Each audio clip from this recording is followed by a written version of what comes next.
இந்த சோரவையிலே எழுந்தருளிய ஆமா சாணி கோமாளி பாட்டப்பன். ஆமா கோமாளி பாட்டம். அவருடைய புண்ணிய ஸ்தானத்தில் இச்சபை கூடியிருப்பதற்கு காரணம் என்னப்பா? அதே தாங்க காரணம். என்ன காரணமோ பருப்பு காரணமோ கிடையாது, மத்ததான் காரணம். இச்சபை தேவ உலகத்தில் கூடினால் தேவூர் மயிலம்பாடி சந்தை. இப்ப நீ இதெல்லாம் அடிக்க ஆரம்பிச்சிட்டியா? காட்டில் அடிக்கிறியா? இந்த பூமண்டலத்திலே கூடியிருப்பதனால் ஓர் ராஜசபையாகும். ஆமா, இந்த ராஜசபை முதற்கண் வேதங்களோ 4. வேத 4. யஜு சாம அதர்வண என்று சொல்லக்கூடிய வேதங்கள் 4. 4. வாழும் ஜீவராசிகள் 4. நடப்பன பரப்பன நீந்துவன ஊர்வன என்று சொல்லக்கூடிய, அதாவது வர்ணங்களோ 4. 4.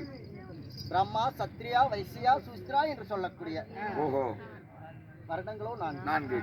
இந்த 4 அடிப்படையில் இறைவன் தன் அங்கத்திலே அனைத்து ஜீவ ஆத்மாக்களை எல்லாம் அங்கத்தில் சுமந்து கொண்டிருக்கிறார்.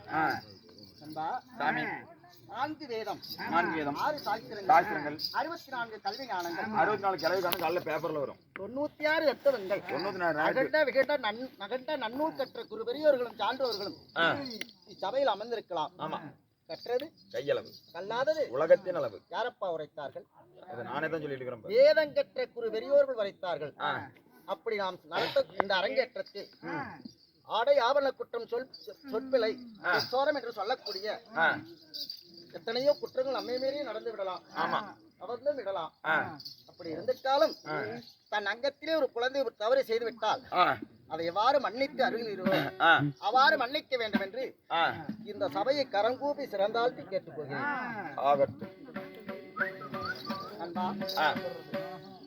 சாமி, இன்று இங்கே அரங்கேற்றம் செய்யப்பட்டுள்ள நாடகத்தின் பேர் என்ன? சிவபுராணத்தில் ஒரு பாவம் விளங்கக்கூடிய வனபத்ராளியம்மன் பிறப்பு, கபாலசுரன் முனியப்பன் சண்டை. ஓ, அப்படியா? அப்படி இருந்தாலும் இந்த நாடகத்தில் நான் யாராக வேடம் தரித்து வந்திருக்கேன்? யாராக? அதற்கு முன்பதாக, அதாவது அன்பளிப்பு அளித்த எனது அண்ணா அவர்கள், அவருடைய குடும்பமும் இன்னும் இங்கு அமர்ந்திருக்கும் இரவு, அதாவது மலை என்று பாராமல் கண்குளிர பார்க்க, கெட்ட கதையானால் மட்டும் பார்க்க வேண்டும் என்று இங்கு அமர்ந்திருக்கக்கூடிய அனைவருடைய குடும்பமும், அருகுபோ அண்ணனுடைய நமது யூடியூப் சேனல் அவர்கள் குடும்பமும், அதாவது அருகுபோல் வேறொன்றிய ஆள்போல் தடகலைத்து மூங்கில் போதும் செய்யாமல் தானியம் என்று சொல்லக்கூடிய 16 செல்வங்களை பெற்று பெருமையுடன் வாழ வேண்டும் என்று எல்லாம் இந்த பாட்டை குடியப்ப சாமி வேண்டுகிறோம்.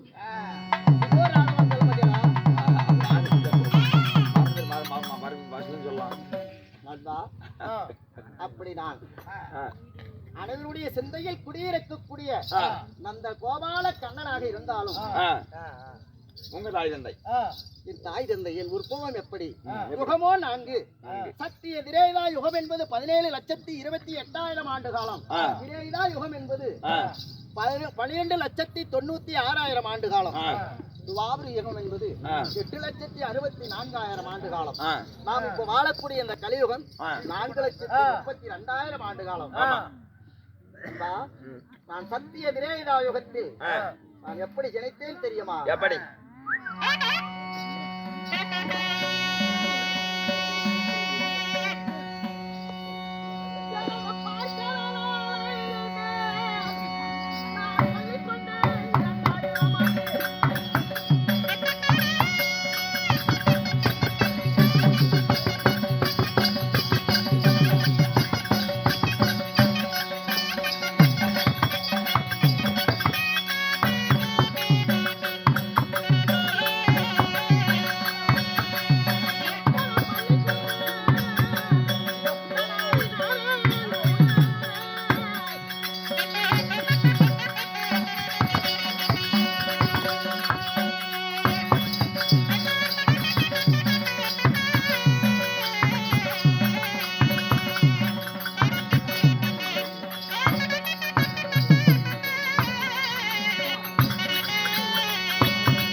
பிரபஞ்சமோ ஒரு இருட்டு அறையாக இருந்தது.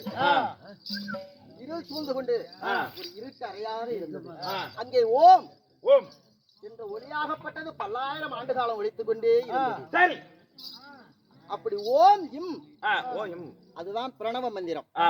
இன்னைக்கு நாம எல்லா காரியத்துக்கும் ஒரு சுபகாரியத்துக்கு ஓம் என்று அதான் முதல் ஒலி. ஆமாங்க, எந்த கோயில்ல பார்த்தாலும் ஓம் முனிய அந்த இம் என்ற பிரணவ ஒளியிலே பலார் என்று ஓம் சக்தி தோன்றினார். சக்தியோ காம குரோதத்துடன் பிறந்தார். அந்த காம குரோதத்துடன் பிறந்து தனக்கு ஒரு மனவாள வேண்டும் என்று யாகத்தை வளர்த்தினார். அந்த யாகத்திலே இருந்து முதலாக விநாயகன் பிறந்தான். தாயே என்றால் மகனாக பெற்றுக்கொண்டார். இரண்டாவதாக நான் என்னை படைத்தார். தங்கா என்று என்னை அண்ணனாக ஏற்றார். அப்பொழுது என்னிடம் கேட்டால், அண்ணா எனக்கு ஆள் துணை வேண்டும் வேண்டும் அப்படி என்று கேட்க, தங்கா நீயோ முக்கண்ணோடு பிறந்திருக்கின்றாய், நெற்றி கண்ணோடு பிறந்திருக்கின்றாய். ஆணை மிஞ்சிய சக்தி பெண்ணிடம் இருக்கலாகாது. அப்படி இருந்து விட்டால் இந்த உலகத்திலே நிலைக்கலாகாது.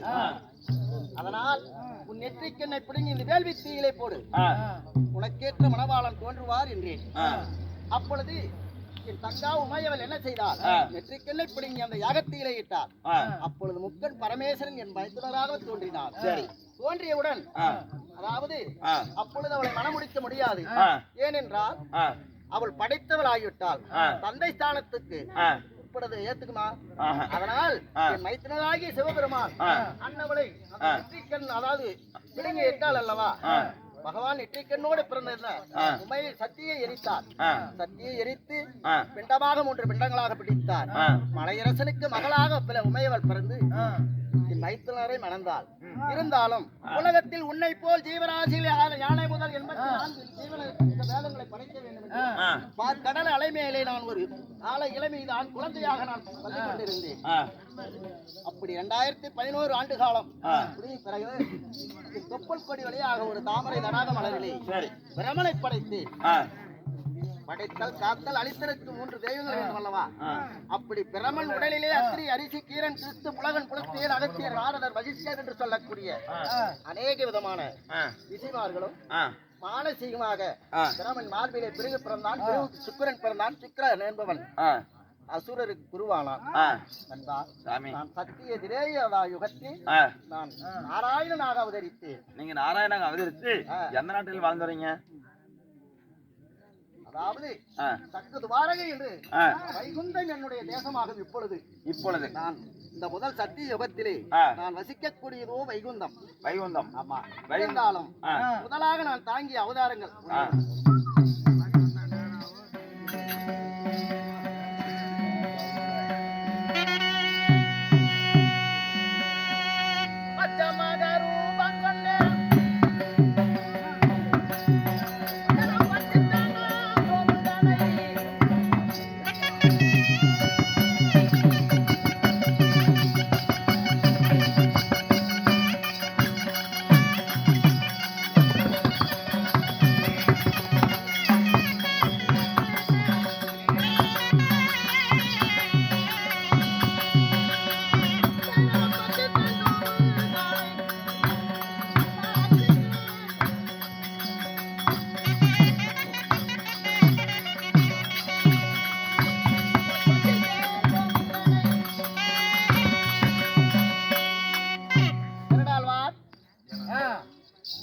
படைக்க வேண்டும் என்று என் மகனாகிய பிரம்மதேவனிடத்திலே 4 வேதத்தை கொடுத்தேன். பிரம்மதேவனாகப்பட்டவன் நித்திரையிலே கண்ணை 5 இருக்கின்ற நேரத்தில் சிவபெருமானிடத்திலே வரத்தை பெற்ற சோமகாசூரன் இரவிலும் பகலிலும் தூக்கம் இல்லாமல் சிவத்தினால் எனக்கு மரணம் என்று வரத்தை வாங்கினான். அப்பொழுது பிரம்மனுடைய இந்த கையில் இருந்த வேதத்தை திருடிக்கொண்டு பாக்கடலிலே ஒளிந்து கொண்டான். என் மகனாகி பிரம்மதேவன் என்னிடத்தில் முறையிட அப்பொழுது நான் பார்த்தேன், ஈசனிடத்திலே வாங்கிய வரமும் இரவிலும் பகலிலும் தூக்கம் இல்லாததுனால எனக்கு மரணம் என்று வாங்கியிருக்கிறான். இரவிலும் பகலிலும் தூங்காது இரவும் பகலும் தூங்காது செல்வனம் தான். யூடிபிகார செல்வன் அவர் இந்த கலையை எல்லா விடிய கூத்து வீடியோவை எடுத்துக்கிட்டோம். விடிஞ்ச காலையில் கம்பெனி வேலைக்கு போயிடுறாரு. அதுதான் பற்று. நானும் அப்படித்தாங்க. பய பக்தி இந்த கலை மீது கொண்ட அக்கறை நண்பா. அப்படி இரவிலும் இமை மூடாதது மீனாகும். ஆமா. நான் மச்சமென்ற பெரிய மீனாக அவதாரத்தை தாங்கி குதித்தேன் பாற்கடலில். சோமுகனை உடல் கிழித்து அந்த 4 வேதத்தை மீட்ட நாராயணமூர்த்தியாகும் நீங்க. அன்பா இருந்தாலும் உங்க மனைவி அப்படி இருந்தாலும் நான் எடுத்த தசம் என்பது 10 ஆகும். இந்த 10 உன்னுடைய வாழ்வே நான் எப்படி பிறந்து வளர்ற மானிடன் எப்படி பிறந்து வளர்ப்பனுடைய அவதாரத்தை கொண்டு என்னை சார்ந்தே மக்கள் பிறக்கின்றான். ஒரு குழந்தை பிறந்தவுடன் மீனை போல் நீந்தும். அதான் என் முதல் பருவம். குழந்தை பிறந்தவுடனே மீனை போல் நீந்தும் முதல் 3 மாத பருவம். இரண்டாவதாக நான் தாங்கிய அவதாரம் ஆமை அவதாரம். ஓ ஆமை. அப்பதான் குழந்தை தலையை தூக்கி பார்க்கும். 5வது மாதம். 2வது பருவம் குழந்தை வளர்ச்சி பருவம். 3வது பருவம் நான் எப்படி அவதாரம் தாங்கினேன் தெரியுமா?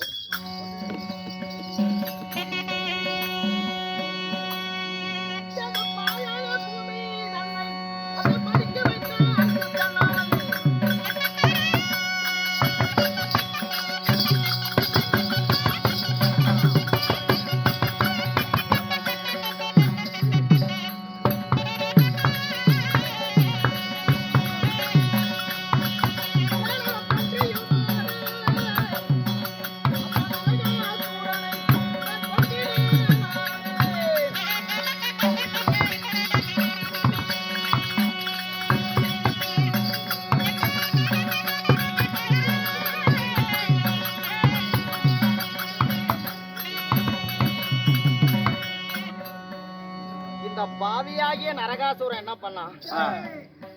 இந்த பூமாதேவி ஒரு பாயாக சுருட்டி கொண்டு அவன் நரகத்துல, நரகம்னா என்ன? அப்படி சுற்றும் நரகத்திற்குள்ளே கோட்டை கட்டி அங்கே ஒளிந்து கொண்டான்.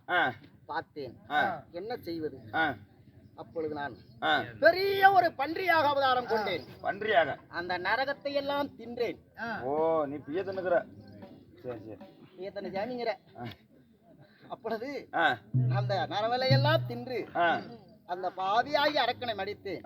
ஏனென்றால் ஒரு தாய் பிள்ளைக்காக பிய்யை தின்று பெரியோர் வாக்கு தின்றைக்கும். ஆமா. ஏனென்றால் ஒரு தாய் குழந்தையை வளர்த்துகின்ற பொழுது சிறிதளவாவது இல்ல அந்த நரவு போயிருக்கும். ஆமாங்க. திடீர்னு போய் எடுப்பாங்க. ஆமா. அதனால குழந்தை மண்டி போடும் பருவமாக எனது 3வது பருவம். 8வது மாத பருவம் எப்படி தெரியுமா?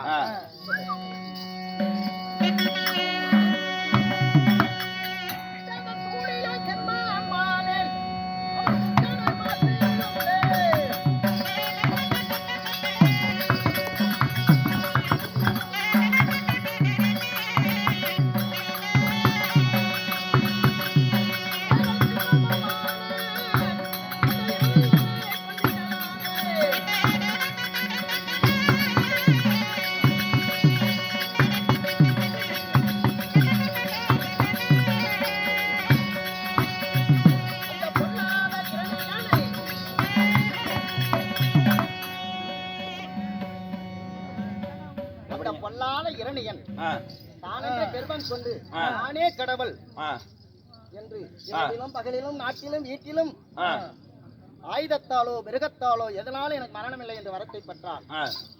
அவன் சந்தர்ப்பம் பார்த்து அவன் வயிற்றிலே நாராயண அம்சமாக பிரகலாதனை பிறக்க வைத்து அன்னவன் அரிநாமத்தை ஓதி அவன் நாவிலே நான் அமர்ந்து அவனுக்கு எதிராக தூண்டி ஒரு நாள் ஒரு பொழுது அன்னவன் எங்கேடா உன் அறிவு உன்னை காப்பாற்ற சொல் பார்க்கலாம் என்று அடித்தால் அந்த அரண்மனையின் தூணை. அந்த தூணிலே அந்தி சாயாத நேரத்தில் நான் என் உடலோ மானிட உடல் என் சிரமோ சிரமாகவும் அக்கரித்து அன்னவனை பிடித்து இரணியனை அரண்மனை வாயிலேறி கொண்டு வந்து இரவா பகலா என்றேன். இரவும் இல்லை பகலும் இல்லை என்றான். நான் மிருகமா மனிதனா என்றேன். மிருகமும் இல்லை மனிதனும் இல்லை. இப்பொழுது நான் உன்னை எந்த ஆயுதத்தால் கொல்ல போகிறேன் அப்படி என்று உடலை கிளைத்து அன்னவனை மடித்தேன் துஷ்ட இரணியனை. அது என் 8வது மாத பருவமாகும். அந்த குழந்தை கையில அந்த நேரத்துல 8 மாசத்துல ஒரு குழந்தை உட்காரும். அப்ப எதை கொண்டு போய் கையில கொடுத்தாலும் தங்க நகை பணம் பணத்தை கொடுத்தாலும் பிச்சை எறியக்கூடிய இந்த மனித ஜென்ம வளர்ப்பாகப்பட்டது 8வது மாதம் பருவம். குழந்தைக்கு 8 வரும், உங்களுக்கு 4வது 4வது மாத பருவம் எப்படி தெரியுமா? நண்பா, மதங்குண்ட மாவெளியை ஒரு எலியாக இருந்தவனை சக்கரவர்த்தியாகி ஏக சக்கரவர்த்தியாகி என்னிடமே எதிர்த்தான். அன்னவனைக்குள்ள பிராமணனாக வடிவம் கொண்டு மடித்தேன் மாவெளியை இந்த பூமியிலே அதாளத்தை சேர்த்தினேன். அப்புறம் தாய் தந்தைக்கு எப்படி ஒரு பிள்ளையா வாழணும்? ஆமாங்க. அதாவது பரசுராமராக அவதாரம் கொண்டேன். பரசுராமன். ஆமா. ரேணுகாவத்தினி அம்மனுக்கும் ஜமதக்கின முனிவருக்கும் பரசுராமராக அவதாரம் கொண்டு என் தந்தை சொல்லை காக்க என் தாயை சிரத்தை கொய்தேன். என் தந்தை சொன்ன உடனே தாயை சிறந்த கோயிலும் இல்லை, தந்தை சொல் மிக்க மந்திரம் இல்லை என்பதற்கு அர்த்தம் என்ன தெரியுமா? தந்தையார் சொன்ன சொல்ல கேட்ட உடனே போய் என் தாயினுடைய சிரசை காய்ச்சி மறுபடியும் மகனே என்ன வர வேண்டும் கேள் என்றார் என் தந்தை. என் தாயின் உயிர்தான் வேணும். அதற்கு உதாரணமாக பிறந்தேன். ஒருத்தனுக்கு ஒருத்தியாக வாழ்வதற்காக உத்தமன் 2வது யுகத்திலே திரேதா யுகத்திலே தசரத சக்கரவர்த்திக்கு கௌசலைக்கு நான் மகனாக பிறந்தேன். அண்ணன் தம்பிகள் இணையாக வாழ வேண்டும் என்பதற்காகவும் வாவரி யுகத்தில் கண்ணன் பலராமராக பிறந்தேன். சரிங்க. அப்படி இருந்துட்டாலும் இன்றைய காரணமாக நான் யாரை மனமுடித்தேன் தெரியுமா? இந்த சக்தி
பட்டஸ்திரிகளை மணந்தேன். சரிங்க. அமிர்தத்திலே பிறந்த தனதானிய லட்சுமி என்று சொல்லக்கூடிய 8 பட்டஸ்திரிகளை பிறந்து அதற்கு ஆதி லட்சுமியே தங்கை லட்சுமியை மார்பிலை தரித்தனாதன் இருந்தவன். என் மனைவியாகிய இந்த செல்வத்திற்கெல்லாம் அதிகமாக விளக்கக்கூடிய ஆதி லட்சுமியை அழைத்து வா. அன்னவரிடத்திலே சில வார்த்தைகளை பேச வேண்டும். போயிட்டு வாங்க. அதே சமயத்தில் ஆதிலட்சுமி தருபார்